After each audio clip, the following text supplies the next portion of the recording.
குறைந்த விலை நிறைந்த தரம் தங்கள் தேவைகள் அனைத்தும் ஒரே இடத்தில் ஜெயச்சந்திரன் டெக்ஸ்டைல்ஸ். வருத்தப்படக்கூடிய விஷயம் என்னன்னா, சாவித்திரி அம்மா வந்து விஜயா வாகினி ப்ரொடக்ஷன்ல கிட்டத்தட்ட மொத்தம் 25 படத்துல 17 படம் அவங்க பண்ணியிருக்காங்க. தமிழ், தெலுங்கு 2லையும் சேர்த்து. அவங்களுடைய மலர் நினைவுகளை கூப்பிட்டு இது பண்ணிட்டு, குணசுந்தரி, மாயா பஜார், அந்த கடவுத் கஜன் பாட்டெல்லாம் இருக்கு இல்லையா, அந்த இதெல்லாம் வந்து போர்ஷன்ஸ் பண்ணவங்க வந்து வேணும் கேட்டதுக்கு ரொம்ப ரொம்ப அலட்சியமா பதில் சொன்ன மேனேஜர். இதுதான் கிடைச்சது, நீங்க கொடுத்துங்க, அந்த அம்மா சத்தம் போடாம வந்து பேசிட்டு போங்க, ஏன்னா பானுமதியா ஸ்டுடியோ வாசல்ல வந்து சத்தம் போடுறதுக்கு அப்படின்னாங்க. இவ்வளவுதான மரியாதை ஒரு ஆர்டிஸ்டுக்கு? ரொம்ப நொந்து போயிருந்தாங்க. அதாவது மனசளவில் வந்து ஒரு டிஜெக்டட் மூடில் இருந்தாங்க. அவங்க ஹெல்த்து ஒரு பக்கம் அவங்களே எடுத்துக்கிட்டதுன்னு அவங்களே சொன்னாங்க. அதை வந்து புக்கிலே நான் எழுதியிருக்கேன். அதை பற்றி சரியான நேரங்களில் எடுத்த தவறான முடிவுகளாலும் தவறான நேரங்களில் எடுத்த சரியான முடிவுகள் ரெண்டுமே என்னை காப்பாற்ற அவங்க போச்சு அப்படின்னாங்க. 10 நிமிஷம் வெயிட் பண்ணி வீட்லேருந்து எனக்கு சாப்பாடு வரும், நல்ல வீட்டு சாப்பாடு நீங்கள் சாப்பிடுங்க இப்படி யோசிச்சுட்டு இருந்தாங்க. அது வரைக்கும் கூட முடியாதுப்பா அப்படின்னாங்க. அப்புறம் கேன்டீன்லேருந்து சொன்னால் அலுமினிய தட்டு, பூவர சேலை, அலுமினிய ஸ்பூனு, தக்காளி சாதம். அதை அவங்க சாப்பிட்டதை பார்க்கும்போது எனக்கு அழுகு வந்துருச்சு. இப்போ நான் வந்து வெகுளித்தனமாக கேட்டேன், ஆனால் நீங்கள் இது வரைக்கும் ஏன் ரேடியோவில் வரவே, ரேடியோ நாடகத்தில் நீங்கள் இது வரைக்கும் நடிச்சதே இல்லையே ஏன் அப்படின்னு கேட்டேன். என்ன பதில் வந்திருக்கு அவர்கிட்ட? பிஸியாக இருந்தேன்னா ஏதோ ஒரு ஆர்டிஸ்ட்டை பற்றின பேச்சு வரும்போது, இவங்களுக்கெல்லாம் என்ன சம்பளம் அப்படின்னா, நீங்களே நடிக்க வந்தாலும் 250 ரூபா தான் மேக்ஸிமம். உங்கள் நாடகத்துக்கு வந்து வயலின் வாசிக்கிறது ஒருத்தர் இருந்தாருன்னா அவருக்கு 375 ரூபா. ஏன்னா மியூசிக் கிரேடுக்கு வந்து அப்படி வச்சுருக்காங்க, இதில் வைக்கணும். ஏன் அப்படி பேசுவோம் அப்படின்னு என்கிட்ட பேசி பிரயோஜனம் இல்லைன்னா நீங்கள் வந்து எம்பி ராஜ்யசபாவில் பேசுங்க, மினிஸ்டர்கிட்ட நீங்கள் பேசுங்க. இவர் அடுத்த விசிட் டெல்லி போயிருக்கும்போது பேசியிருக்காரு, இந்த உலகத்திலேயே உன்ன மாதிரி அழகி நான் பார்த்ததே இல்லை, இந்த மாதிரி என் அழகை பாராட்டி உன்னை மாதிரி ஒரு ஆடவனை நான் சந்தித்ததில்லை. இவர் கான்வர்சேஷன் நடந்தது. யாருன்னு கேட்டால் ஆதாம ஏவலம். அவங்க பெருமைப்பட்டுக்கிற மாதிரி தான் இருக்கு. நம்ம வந்து ஒரே ஒரு மீடியாவாக இருந்ததுனால நமக்கு மரியாதை இருந்தது. வானொலின்னா அகில இந்திய வானொலி, அது மாதிரி டிவின்னா தூர்தர்ஷன் தான் வந்து. ஸோ அதனால் வந்து இப்போ அந்த வானொலியில் பாட்டுகள் போடுறதுக்கும் சரி, தூர்தர்ஷனில் ஒலியில் பாட்டுகள் போடுறதுக்கும் சரி வந்து சினிமாக்காரங்க உங்களுக்கு ரெக்கமெண்டேஷனுக்கு வருவாங்களா? ரெக்கமெண்டேஷன்லாம் கிடையாது. அவங்கள்ட்ட இருந்து பாட்டை வாங்குறதுக்குள்ள எங்களுக்கு தாவு தெரிஞ்சு போயிடும். அப்பாவோட நாடகத்தில் தான் சிவாஜி அம்மாவில் நடிச்சிருந்தாரு அப்படின்னு சொன்னீங்க.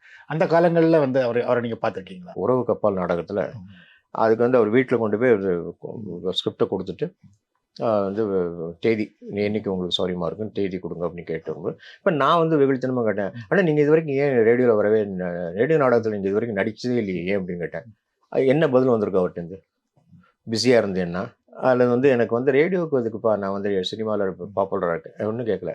ஏன்னா நீங்கள் இது வரைக்கும் ரேடியோ நாடகத்தில் யாருமே கூப்பிடலப்பா. அதாவது அவருக்குள்ள ஒரு தவிப்பு இருந்திருக்கு. நம்ம ரேடியோவில் வந்து யாராவது கூப்பிட்டாது, அப்பா கூப்பிட்டாங்க, நான் உடனே ஒத்துக்கிட்டேன். என்ன கதை ஏது எதுவுமே நான் கேட்கல. அப்பா கூப்பிட்ருக்காங்க, ஐயா வந்து கூப்பிட்டாங்க, நான் கூப்பிட்டேன், வந்திருக்கேன் உடனே. அது மாதிரி ரெக்கார்டிங் வந்தார். ரெக்கார்டிங் வந்தோடனே அதில் வந்து ஒரு சீக்வன்ஸ் வந்து வில்லேஜில் வந்து ஒரு தண்ணி இறைக்கிறதுக்கு வந்து கமலை போட்டு தண்ணி இறைக்கிறது வந்து ஒரு பக்கம் நுகத்தடியில் வந்து ஒரு மாடும், இன்னொரு இடத்துல விவசாயியோட பொண்ணும் இது எடுப்பாங்க தண்ணி இறைக்கிறதுக்கு. அதை பார்த்துட்டு மனோரமா தான் அம்மா கேரக்டர் பண்ணாங்க. அவங்க பதறுவாங்க பார்த்துட்டு, அட பாவிகளான்னு. அப்போ அடுத்த சிவாஜி வந்து அதை பேசணும், ஸ்கிரிப்டை கீழே வச்சுட்டார். எனக்கு எழுத்து தான் தெரியுது, உனக்கு மட்டும் எப்படி ஆத்தா மாடு தெரியுது, பொண்ணு தெரியுது, தண்ணி இறைக்கிற சத்தம் கேட்குது. எல்லாரும் என்ன பண்ணாங்க, சிவாஜியோட நடிக்க போகிறோங்கிறதுக்காக 2 நாளாக ரிஹர்சல் வந்து உட்காந்துட்டு பக்கம் மனப்பாடமே பண்ணிட்டு உட்காந்துருக்காங்க அவங்க. இவர் வந்து பார்த்ததுக்கப்புறம் எனக்கு ஒரு நாள் டைம் வேணும், எனக்கு உங்களுக்கு சமமாக நான் நடிக்கிறதுக்குன்னா, என் பேரை நான் காப்பாற்றிக்கணும்னா எனக்கு ஒரு நாள் டைம் வேணும். அப்புறம் பெரிய எழுத்துல எழுதி அது வீட்டில் உட்காந்து படித்து மறுநாளைக்கு வந்து ஒரே டேக். அதுக்கப்புறம் அவர் தூர்தர்ஷனுடைய கிளப்பினுடைய ஆண்டு விழா அண்ணன் வந்திருக்கும் போது அவரை பார்த்து பேசிகிட்டு இருக்கும்போது பக்கத்தில் அவரோட உட்காந்து பேசக்கூடிய ஒரு சந்தர்ப்பம் கிடச்சிது. அப்போது வந்து ஏதோ ஒரு ஆர்டிஸ்ட்டை பற்றின பேச்சு வரும்போது, இவங்களுக்கெல்லாம் என்ன சம்பளம் அப்படின்னா, நீங்களே நடிக்க வந்தாலும் 250 ரூபா தான் மேக்ஸிமம். உங்கள் நாடகத்துக்கு வந்து வயலின் வாசிக்கிறது ஒருத்தர் இருந்தாருன்னா அவருக்கு 375 ரூபா. ஏன்னா மியூசிக் கிரேடுக்கு வந்து அப்படி வச்சுருக்காங்க, இதில் வைக்கலான்னு. ஏன் அப்படி பேசுவோம் அப்படின்னு என்கிட்ட பேசி பிரயோஜனம் இல்லைன்னா நீங்கள் வந்து எம்பி ராஜ்யசபாவில் பேசுங்க, மினிஸ்டர்கிட்ட நீங்கள் பேசுங்கன்னு. இவர் அடுத்த விசிட் டெல்லி போயிருக்கும்போது பேசியிருக்காரு. எப்படி தெரியும்னா, வித்தின் எ மந்த் 250 ரூபா இருந்து 2000 ரூபாய்க்கு கிரேடு போட்டு எல்லா ஆர்டிஸ்ட்டுக்கும் ரிவிஷன். அவரை தூண்டணும், அவ்வளோதான். அவர் இந்த இடத்துல தட்டுங்க அப்படின்னு கேட்டால் அவருக்கு வந்து உடனே அவர் சொல்லியிருக்கா, சொன்னதுக்கு மரியாதை நடந்திருக்கு. வித்தின் எ மந்த் வந்து அவங்க வந்து ரிவிஷன் போட்டு 250 ரூபா மேக்ஸிமம் பேமெண்ட் இருந்தது 2000 ரூபாய் ஆக்கினாங்க. அது அண்ணன் சிவாஜினால நடந்த அப்படி சந்தர்ப்பம் கிடைச்சிது. அவரை ஞாபகப்படுத்த முடிஞ்சது. பட் அவர் சொன்னதுக்கு நடந்திருக்கு, பலன் நடந்தது. எல்லாருக்கும் அந்த பலன் அப்படி வருது. நீங்கள் சொல்கிற காலகட்டங்கள்லாம் பார்த்தீங்கன்னா இன்னைக்கு மாதிரி நிறைய டிவிகள் கிடையாது, எஃப்எம் ரேடியோக்கள் கிடையாது. ரேடியோவே வந்து கொஞ்சம் பயந்தாங்க. இப்போ தொலைக்காட்சி வந்ததுக்கப்புறம் ரேடியோ கொஞ்சம் அடிபட்டு போயிடுமா. ரேடியோ ஆகாது. அது வந்து கடைசி வரைக்கும் பேக்கெட்டில் வச்சுட்டு போகிற வரைக்கும் கேட்டுற அளவுக்கு எல்லா ஆக்சஸ் இருக்கிறதுனால ரேடியோனுடைய இது வந்து மவுஸ் வந்து போகலை. தூர்தர்ஷன் மோனோபலி.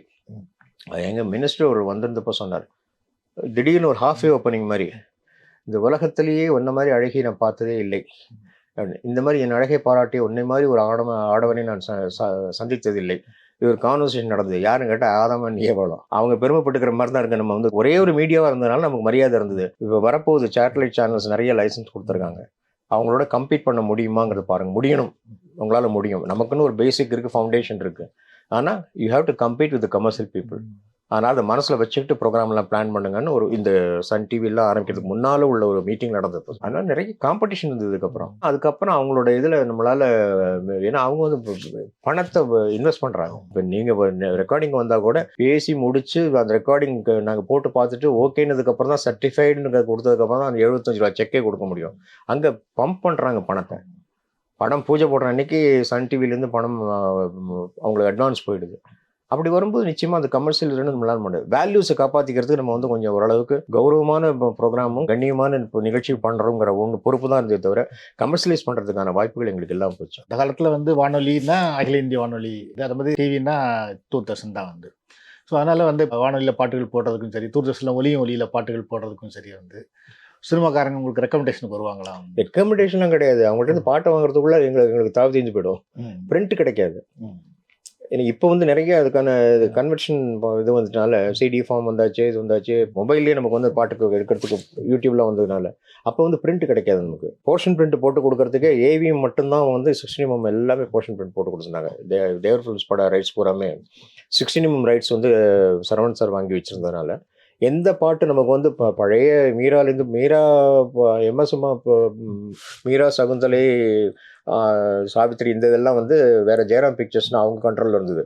நமக்கு அந்த ஃபிலிமை கொடுத்து அனுப்பிச்சிட்டு திரும்பி போனதுக்கப்புறம் கம்ப்ளீட்டாக மூவியால் இது பண்ணி போட்டு பார்த்து இத்தனை இடத்துல ஸ்க்ராட்ச் இருக்குன்னு சொல்லி நம்ம வந்து கம்ப்ளைண்ட் போகிறோம் ஜெயராம் பிக்சர்ஸில். அதனால ரொம்ப ஜாக்கிரதையாக தான் ஹேண்டில் பண்ண விட்ருங்க. நமக்கு ஏஎல்எஸ் வந்து அவங்க இந்த இடத்துல இந்த பாட்டு எனக்கு வேணும்னு கேட்டால் அந்த போர்ஷன் பிரிண்டாக போட்டு கொடுத்து உடனே அனுப்பிச்சி விட்ருவாங்க. ஒப்ளைஜ் பண்ணுவாங்க. ரெக்கமெண்டேஷன் கிடையாது. அவங்கள்ட்ட பாட்டு கேட்டு வாங்குறதுக்குள்ள பெரும்பாடாக போயிடும். ஒரு ரொம்ப வருத்தப்படக்கூடிய விஷயம் என்னென்னா, சாவித்திரிமா வந்து விஜயவாகினி ப்ரொடக்ஷனில் கிட்டத்தட்ட மொத்தம் 25 படத்தில் 17 படம் அவங்க பண்ணியிருக்காங்க. தமிழ், தெலுங்கு 2லையும் சேர்த்து. அவங்களுடைய மலர் நினைவுகளை கூப்பிட்டு இது பண்ணிட்டு குணசுந்தரி, மாயா பஜார், அந்த கடவுத் கஜன் பாட்டெல்லாம் இருக்கு இல்லையா, அந்த இதெல்லாம் வந்து போர்ஷன்ஸ் பண்ணவங்க வந்து வேணும்னு கேட்டதுக்கு ரொம்ப ரொம்ப அலட்சியமாக பதில் சொன்ன மேனேஜர் இருக்கு. இதுதான் கிடச்சிது, நீங்கள் கொடுத்துங்க, அந்த அம்மா சத்தம் போடாமல் வந்து பேசிட்டு போங்க, ஏன்னா பானுமதியா ஸ்டுடியோ வாசலில் வந்து சத்தம் போடுறதுக்கு அப்படின்னாங்க. இவ்வளோதானே மரியாதை ஒரு ஆர்டிஸ்ட்டுக்கு? ரொம்ப கஷ்டமாக போச்சு எனக்கு. அதுக்காக இன்ட்ரொடக்ஷன் என்ன பண்ணேன்னா, முதல்ல வந்து அவங்களுக்கு வந்து என்ன எப்படி பேச போகிறோங்கிறதுக்கும் ஃபர்ஸ்ட் டே ரிஹர்சலுக்கு வந்தாங்க. படங்கள்லாம் பார்க்கலான்ட்டு. ரொம்ப வேதனையான விஷயம். அவங்களுடைய அந்த அந்த எபிசோடு நினைச்சாலே எனக்கு வந்து இப்போ கஷ்டமாக இருக்கும். அவங்கள அடையாளம் தெரியாத அளவுக்கு இருந்தாங்க. அவங்க ரிஹர்சல் கூப்பிட்டுருந்தோம். நான் வீட்டுக்கு போனோன்னா பார்த்துட்டு அந்த இதில் அண்ணா நகரில் இங்கே ஒரு எம்ஐஜி ஃப்ளாட்டு, எல்ஐஜி ஃப்ளாட்லேயே தான் இருந்தாங்க. அவங்க மட்டும்தான் இருந்தாங்க வீட்டில். வேலைக்கு யாராவது ஒரு அம்மா இருந்தாங்க போல் இருக்கு. அவங்க கிச்சனில் இருந்துட்டு எனக்கு டீ போட்டுட்டு இப்போ பிஸ்கெட்ஸ் பிஸ்கெட் எடுத்து ரெடி பண்ணி வச்சுக்கிட்டு அங்கேருந்தே பேசிகிட்டு இருக்காங்க. இது பண்ணாங்க. 10 நிமிஷத்தில் அவங்களுடைய எல்லா பாட்டுகளும் என்னங்கிறது படங்கள், பாட்டு, சீன் எல்லாமே நமக்கு சின்ன வயசுலேருந்து படம் பார்த்ததுனால, அதுவும் சாவித்திரினா ரொம்ப அபிமானத்தோடு பார்த்ததுனால. சாவித்திரினா வந்து ஒரு பெரிய, அந்த காலத்தில் பெரிய நடிகை வந்து அவங்கள ஒரு இப்படி ஒரு தோட்டத்தில் இப்படி ஒரு ஏழ்மையான நிலைமையில பார்த்த, ஏழ்மைங்கிறத விட அவங்க வந்து ரொம்ப நொந்து போயிருந்தாங்க. அதாவது மனசளவில் வந்து ஒரு டிஜெக்டட் மூடில் இருந்தாங்க. அவங்க ஹெல்த்து ஒரு பக்கம் அவங்களே கெடுத்துக்கிட்டதுன்னு அவங்களே சொன்னாங்க. அது வந்து ஒரு புக்கிலேயே நான் எழுதியிருக்கேன் அதை பற்றி. சரியான நேரங்களில் எடுத்த தவறான முடிவுகளாலும் தவறான நேரங்களில் எடுத்த சரியான முடிவுகள் ரெண்டுமே என்னை காப்பாற்றாமல் போச்சு அப்படின்னாங்க. அவங்களுடைய அது பர்சனல் லைஃப். அவங்க படம் டைரக்ட் பண்ண ஆசைப்பட்டது, படத்தை இது பண்ண வேண்டான்னு சொன்னது, ஜெமினி மாமா வந்து வேண்டாம் நீ ரிஸ்க் எடுக்காதே அப்படின்னு சொல்லி பண்ணதுக்கப்புறமும் திரும்ப மறுபடியும் அவங்க பிடிவாதமாக ஆரம்பிச்சதுன்னு அது சில விஷயங்கள்லாம் ரொம்ப அவங்கள பாதித்த விஷயங்களாக இருந்தது. ஆனால் அவங்களோட திறமை கடைசி வரைக்கும் நம்ம வந்து மிஞ்சறதுக்கு ஆள் கிடையாது. அங்கே அவங்கள்ட்ட பார்த்து பேசி ஒரு 10 நிமிஷத்தில் என்ன படம் பாட்டு எல்லாம் முடிச்சாச்சு. இதெல்லாம் கிடைக்குமா முதல்ல பாருங்க தம்பி அப்படின்னாங்க. நான் பார்க்குறேம்மா அப்படின்னேன். அதான் இவங்கள்ட்ட போய் கேட்டால் ஜெமினி விஜயவாகினியில் போய் கேட்டதுக்கு இதுதான் கிடச்சின்னு சொல்லி 4 பாட்டை கொடுங்க சார், அந்த 1/2 மணி நேரத்துக்கு என்னத்தை பேசிட்டு போயிட்டோம். இது என்ன பானுமதியா அவங்கள்ட்ட வந்து பயப்படுறதுக்கு அப்படிங்கிற மாதிரி என்னாங்க. இவ்வளோதானா அவங்க வேல்யூஸ், அவங்களுக்கு வந்து மரியாதை இவ்வளோதானாங்கிற மாதிரி ஆச்சு. வந்தாங்க 4 பாட்டு 4 கற்பகம் ஒன்று, இன்னும் 2 3 படங்கள் தான் கிடச்சிது. ஆனால் இன்ட்ரொடக்ஷன் என்ன சொன்னேன்னா, அம்மா நீங்கள் சொல்லுங்கள் இந்த மாதிரி, நான் என் மனசில் இருக்கோ அதை நான் சொல்கிறேன், நீங்கள் உங்கள் மனசில் அதான் இருக்குன்னு தெரியும் எனக்கு. தேவதாஸ், மிஸ்ஸியம்மா, மாயா பஜார், கை கொடுத்த தெய்வம், வரிசையாக அவங்களுடைய ஹிட் பிக்சர்ஸ், பாசமலர் கூட கிடைக்கல எனக்கு அந்த நேரத்தில். இதெல்லாம் பார்க்கணும்னு நீங்கள் ஆசைப்படுறீங்க இல்லையா, நானும் தான் அப்படின்ட்டு ஆரம்பிச்சு 4 பாட்டோட முடிச்சாச்சு, 4 கிளிப்பிங்கோட முடிச்சிட்டோம். எண்டில் வந்து வரும்போது முதல்ல என்ன பண்ணேன்னா, மலர் நினைவுகள்னு வரும்போது மலர்ந்து மலர்றத பாட்டை பேக்ரவுண்டில் போகும். ஸ்டுடியோவில் வந்து ஆடியோ கொடுக்க முடியாது, நீங்கள் வந்து டைமிங் மனசில் வச்சுக்கிட்டு நீங்கள் அது அப்படியே ரியாக்ஷன் அப்படி இருங்க, அதுலேருந்து அப்புறம் டிசால்வ் பண்ணி வரும்போது உங்கள் முகம் வந்ததுக்கப்புறம் நீங்கள் பேச ஆரம்பிக்கலாம் அப்படின்னா சரின்னு ஒத்துட்டாங்க. எண்டில் வரும்போது அவங்களுக்கு வந்து மறுபடியும் தேவதாஸ், மாயாபஜார், கை கொடுத்த தெய்வம், வரிசையாக 4 படங்கள் பேரில் வச்சு இதெல்லாம் வரும் நீங்கள் எதிர்பார்த்தீங்க இல்லையா, நானும் தான். கேட்டது கிடைக்காது, நினச்சது நடக்காது, அதுதாங்க எங்கள் சினிமா உலகம் அப்படின்னு இப்படின்னாங்க. மலர்ந்து அந்த இது கேப்ஷன் போட்டு மலர்ந்து மலர்ற பாட்டை வந்து அப்போ ஆடியோ மைக் கட் பண்ணுறதுனால ஆடியோ த்ரூ பண்ணிவிட்டேன். அவங்க ஆடியோ எதிர்பார்க்கலவங்க, ஆனால் கேட்டதுக்கப்புறம் அவங்க அப்படியே கண் கலங்க ஆரம்பிச்சிச்சு. அப்படியே இது பண்ணி அந்த ட்ராப்ஸ் அப்படியே விட முடியும். அந்த நிகழ்ச்சியை பார்த்துட்டு ஏவிஎம் பெரியவர் வந்து சரவணன் சார் சொல்லியிருக்காரு, எப்பா அந்த பாவி ஏதாவது படம் கடன் கேட்டானா நீ வந்து உடனே அனுப்பிச்சிருங்கப்பா, அவன் ஸ்டுடியோவில் செட்டு போட்டு எடுத்துருவான் போல இருக்கு. சாவித்திரி கடைசி இந்த ஃபினிஷ் இப்படி கொடுத்ததை பெரியவர் ரசிச்சுட்டு அதுக்கு நமக்கு ஒரு லைசன்ஸும் கொடுத்தாரு. அவன் எப்போ கேட்டாலும் எந்த போர்ஷன் பிரிண்டாக போட்டு கொடுத்துருங்க, புது பிரிண்டாக போட்டு கொடுத்து அனுப்பிச்சிருங்கப்பா, அவன் செட்டு போட்டு படம் எடுத்துருவான் போல் இருக்காங்க ஆர்டிஸ்ட்டை வச்சுக்கிட்டு அப்படின்னு அது பிரமிக்கிற அளவுக்கு இருந்தது. ஆனால் அந்த நிகழ்ச்சி எனக்கு மனசுக்கு நிறைவாக இருந்தது. அவங்க என்ன பண்ணாங்க, அவங்க வந்து வண்டி அனுப்புகிறேன், என்ன இல்லை வேண்டாம், எனக்கு கவர்மெண்ட் வண்டி வந்துட்டு போகிறது அது அவசியம் இல்லை, ஜக்கையாவோட ஒய்ஃப் வந்து எனக்கு வண்டி அனுப்புகிறேன்ட்டு இருக்காங்க. முதல் நாள் அவங்க அந்த வண்டியில் தான் வந்தாங்க, மறுநாள் அந்த வண்டியில் வந்துட்டு போகிறேன்ட்டு. எத்தனை மணிக்கு முடியும்ப்பா அப்படின்னாங்க. 12 மணிக்கு, நீங்கள் 11 மணிக்கு வந்தீங்கன்னா 12 மணிக்கு முடிச்சிடலாம்க்கா, இப்போ ஒரு 12:30க்கு நம்ம கிளம்பி நீங்கள் பார்க்கணுன்னா கூட 10 நிமிஷம் தானே ரெக்கார்ட் பண்ண கிளிப்பிங்ஸ் போடுறது அப்புறம் தானே போட போகிறோம், அதனால் நீங்கள் அது பார்க்கணும், 10 நிமிஷம் பார்த்துட்டு 1 மணிக்கெல்லாம் நீங்கள் வீட்டுக்கு போயிடலாம் அப்படின்னா சரின்ட்டு நான் பட் ரிஹர்சல் அது இதுன்னு ஆரம்பித்து கொஞ்சம் இப்படியே இது பண்ணி ரீடேக்லாம் எடுக்கலை. ஆனால் அவங்க ஒவ்வொரு படத்தை பற்றி சொல்லி முடிச்சதுக்கப்புறம் கொஞ்சம் அவங்களுக்கு ஒரு மறுபடியும் ஒரு உடம்பு வந்து ஸ்ட்ரென்த் இது பண்ணிக்கிறதுக்கு ரீகெயின் பண்ணிக்கிறதுக்கு அவங்களுக்கு டைம் தேவைப்பட்டிருக்கு, எமோஷனல் ஆகிடக்கூடாது அப்படிங்கிறதுக்காக நிறுத்தி எடுத்து வந்து பண்ணோம். ஒரு 12:30 ஆகிட்டு 12:45 1 o'clock கிட்ட ஆகிப்போச்சு. 1 மணிக்கு அவங்க வந்து சாப்பிட்ருக்கணும். 12:30 நான் அனுப்புறேன்னு சொன்னால் 1 மணிக்கு அவங்க சாப்பாடு வந்து அவங்க அக்கா அவங்க ரெடி பண்ணி வச்சுருக்காங்க, அண்ணி ரெடி பண்ணி வச்சுருக்காங்க, நான் அங்கே தான் போகிறேன், எனக்கு வண்டி அனுப்புவாங்கட்டு. ஃபோன் பண்ண மறந்துட்டேன், அவங்களும் மறந்துட்டாங்க, நானும் வந்து நிகழ்ச்சி போகிற இதில் பட்டேன். 1 மணிக்கு ரூமுக்கு வராங்க, கை கால் நடக்குது. ஃபோன் பண்ண இன்னும் 1/2 hour ஆகும் வண்டி வரதுக்கு. நான் 1/2 hour எனக்கு உடம்பு கை என்னாச்சு, இல்லை இந்த மருந்து போட்டுக்கணும், மாத்திரை டேப்லெட் போட்டுக்கணும், சாப்பிட்ணும், அந்த நேரத்துக்கு ஏதாவது வயிற்றில் போடணுன்னு. நான் சொன்னேன், ஒரு 10 நிமிஷம் வெயிட் பண்ணுங்க, வீட்டிலேருந்து எனக்கு சாப்பாடு வரும், நல்ல வீட்டு சாப்பாடு நீங்கள் சாப்பிடுங்க அப்படின்னு. இப்படியே யோசிச்சுட்டு இருந்தாங்க. அது வரைக்கும் கூட முடியாதுப்பா அப்படின்னா. அப்புறம் கேன்டீன்லேருந்து சொன்னால் அலுமினிய தட்டு, பூவர சேலை, அலுமினிய ஸ்பூனு, தக்காளி சாதம். அதை அவங்க சாப்பிட்டதை பார்க்கும்போது எனக்கு அழுகு வந்துருச்சு. எனக்கு ரத்த திலகத்தில் வந்து அந்த பசியில் அந்த ப்ரெட்டை பிச்சு திம்பாங்க, அந்த ஷாட்டுக்கு அந்த இதுக்கு வந்து அன்னைக்கு சம்பளம் அவங்களுக்கு 10,000 ரூபா வந்துருக்கும். 10,000 ரூபா பணம் வாங்கிட்டு அந்த பசியை காமிச்சாங்க.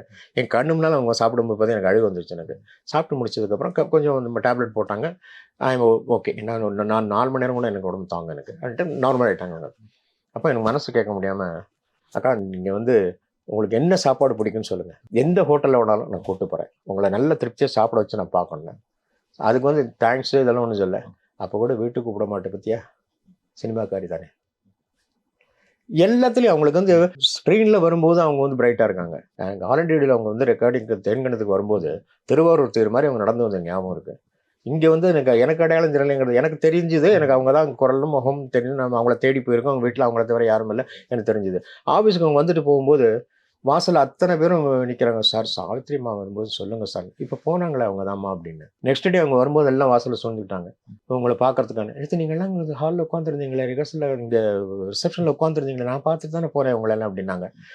நீங்கள் பார்த்தீங்கம்மா, உங்களை எனக்கு அடையாளம் தெரியணுன்னு இந்த ஒரு கண்ணில் வந்து நான் இன்னும் இவங்க மனசில் இருக்கேனாங்கிறதுக்கு ஒரு சந்தோஷம், அடையாளம் தெரிய அளவுக்கு ஆயிட்டமேங்கிறது இன்னொரு கண்ணில். ஒரே சமயத்தில் வந்து ரெண்டு எக்ஸ்பிரஷன் கொடுத்தது வந்து அடுத்தடுத்த செகண்டில் கிரேட் ஆர்டிஸ்ட். அதெல்லாம் அவங்களோட எமோஷனல் ஆகிடும். நீங்கள் சொன்னீங்க சார், அந்த இளையராஜா கங்கேமரன்லாம் ஆரம்ப காலத்தில் வந்து வருவாங்க அந்த ஜிங்கிள்ஸ் போடுறதுக்கு அப்படின்னு சொல்லி. அப்போ நீங்கள் நினச்சிங்களா சரி அவங்க பின்னாடி சினிமாவில் பெரிய ஆளாகிறதுக்கு வாய்ப்பு இருக்கு? வளரணும்னு நினச்சேன், ஆனால்